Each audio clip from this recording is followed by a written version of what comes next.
বিষয়টা, তারপরে কি পরিমাণ জমি অধিগ্রহণ লাগতে পারে, নদীর প্রস্থ কত, নদীর ভাঙন কেমন হয়, হাইয়েস্ট ফ্লাড লেভেল কেমন, আমরা মোটামুটি যতটুকু সম্ভব হয়েছে আমরা সব তথ্যই টাচ করেছি।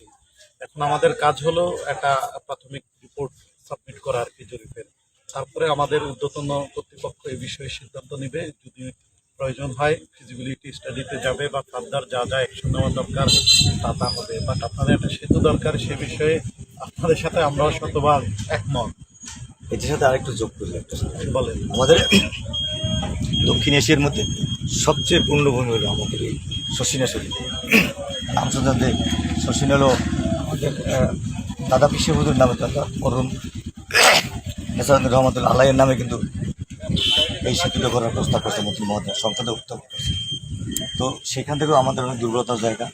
আর হলো এইখানের বিভিন্ন কারণে অর্থনীতি জমে হয়েছে, একটা কুটির শিল্প আছে বা নৌকা, তারপর হলো ছোটো ছোটো জাহাজ, বড় জাহাজ, তারপর হলো এই কাঠ শিল্প, তারপর হলো কৃষি পণ্য, পেয়ারা, আমরা আরও একটা পণ্য আছে যেটা বাংলাদেশের মধ্যে সবচেয়ে বেশি প্রসিদ্ধ, সেটা হলো নার্সারি শিল্পটা কিন্তু এখানে ব্যাপক। এখানে বাংলাদেশের সবচেয়ে গাছের চারা নাই আমাদের উৎপাদনে, সেখানে মেজরিটি পার্সেন্ট হলো আমাদের এখানে উৎপাদিত হবে। আরও একটা শিল্প আছে সেটা আপনার ধারণা আছে, পোলট্রি শিল্পটা হলো বাংলাদেশের মধ্যে 3 নম্বরে আমাদের অবস্থা। পোলট্রি শিল্প, মাছ, মুরগি, অনেকগুলোর সমন্বয় কিন্তু আমাদের। আমরা আশা করবো পাশাপাশি মানুষের জীবন বলেন, একটা অসুখ বিপদ আপনি আপনার কিছু দিয়ে তো জীবন ফিরে আনা যাবে। আপনাদের প্রতি আমার রিকোয়েস্ট থাকবে এইটুকু, এলাকার মানুষ হিসেবে তো আপনার বরিশাল হিসাবে তো এই বরাবর এই কর্নারে এবং এই 30 উপজেলার মধ্যে সবচেয়ে বড় বিসি কই শিল্পনগরী যেটা। এখন আমাদের দাবি হলো যে আপনাদের প্রথমে যে রিপোর্টটা দিবেন সেই রিপোর্টের মধ্যে আমাদের পজিটিভ, আমরা তো সব কিছু অনেক সময় নিয়ে আমরা অনেক অফিস কাজ করেছি, আমরা নিঃসন্দেহে আপনারা দেখছেন কোথাও ফাঁকি দেওয়ার চেষ্টা করি নাই। আমরা যা যা পেয়েছি ইনশাল্লাহ তা দিব। আশা করি এখানে কর্তৃপক্ষ সিদ্ধান্ত নেবে পরবর্তী ব্যবস্থা হিসেবে কর্তৃপক্ষ যেভাবে মনে করে এইভাবে সিদ্ধান্ত নেবে ইনশাল্লাহ। তো আপনাদের সার্বিকভাবে ধন্যবাদ জানাই,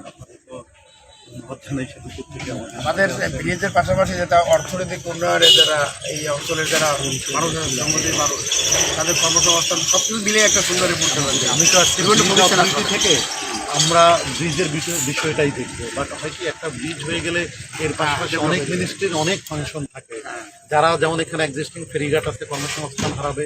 একটা ব্রিজ হওয়া মানে তাদের জন্য আবার অল্টারনেটিভ আপনার বিকল্প কর্মসংস্থান হিসেবে তাদেরকে প্রশিক্ষণ দেওয়া হয়।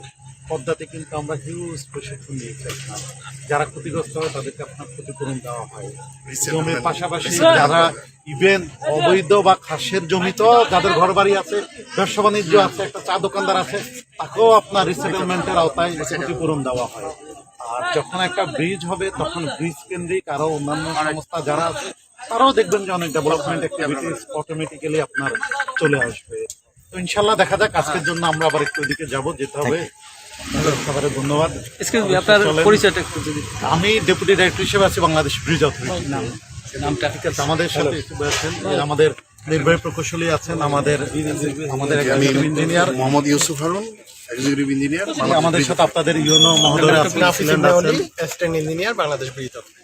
জি, ভাইয়ার নামটা আমি নুর ইয়াসিন, আপনার উপপরিচালক বাংলাদেশ সেতু কর্তৃপক্ষ। ঠিক আছে, থ্যাংক ইউ। আপনার সেতু বন্ধন আমাদের এখানে একটা ছেলে আছে। ঠিক আপনার